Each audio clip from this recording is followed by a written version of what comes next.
पिछले भाग में आपने देखा कि हिडन लीफ विलेज के बाहर एक पुराना शापित पुल था, जहां हर रात एक भटकती आत्मा दिखाई देती थी। गांव के लोग उस पुल की तरफ देखना भी पसंद नहीं करते थे। एक रात ज्ञान भाई ने अपने दो दोस्तों नारुतो और सास्के को चैलेंज कर दिया, अगर सच्चे दोस्त हो तो उस शापित पुल पर जाओ और वापस जिंदा लौटकर दिखाओ। नारुतो ने बिना सोचे समझे चैलेंज एक्सेप्ट कर लिया। दोनों दोस्त निकल पड़े उस डरावने पुल की ओर। जैसे ही वो हॉन्टेड ब्रिज के पास पहुंचे, वहां उन्हें एक अजीब सी पुरानी कार दिखी जो बिना किसी ड्राइवर के अपने आप चल रही थी। वे हैरान थे। तभी उस कार के अंदर से एक डरावनी आवाज आई।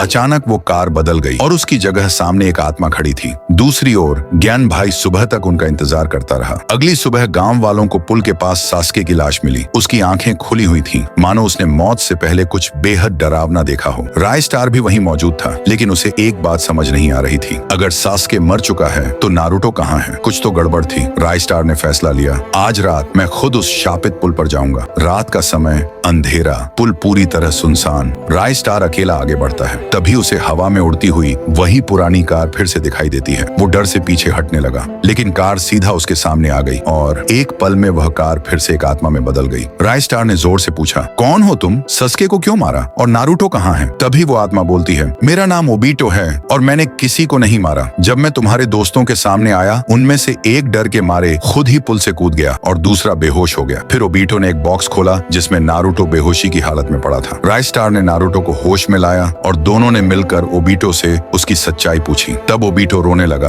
और सुनाई अपनी दिल दहला देने वाली कहानी। मैं ओबीटो उचिहा हूँ, इस गांव का ही रहने वाला। मेरी जिंदगी में एक लड़की थी, रिन, जिसे मैं बहुत पसंद करता था। हम एक ही स्कूल में पढ़ते थे, हमेशा साथ रहते थे। लेकिन एक दिन सब कुछ बदल गया। रिन बहुत परेशान थी। जब मैंने पूछा तो उसने बताया कि हमारे स्कूल का एक टीचर काकाशी ने चुपके से उसका वीडियो बना लिया था और अब वो उसे रोज ब्लैकमेल करता था। मैं रिन को अपनी बाइक पर बैठाकर पुलिस स्टेशन ले जा रहा था, लेकिन काकाशी ने हमारी बातें सुन ली थी। अचानक उसने अपने मॉन्स्टर ट्रक से हम पर हमला कर दिया। रिन सीधा पुल के नीचे गिरी और मुझे जलाकर मार डाला। तब से मेरी आत्मा इसी पुल पर भटक रही है, जस्टिस के इंतजार में। ओबीटो ने राय स्टार और नारुतो से कहा, अगर तुम मेरी मदद करना चाहते हो तो काकाशी को इस पुल तक लाओ। दोनों ने ओबीटो से वादा किया। रात के अंधेरे में वे काकाशी के घर पहुंचे, उसे एक छड़ी से मारकर बेहोश किया और घसीटते हुए पुल पर ले आए। जैसे ही काकाशी को होश आया, उसने देखा ओबीटो उसकी आंखों के सामने खड़ा था। काकाशी डर से कांपने लगा। माफ कर दो, मुझे मत मारो।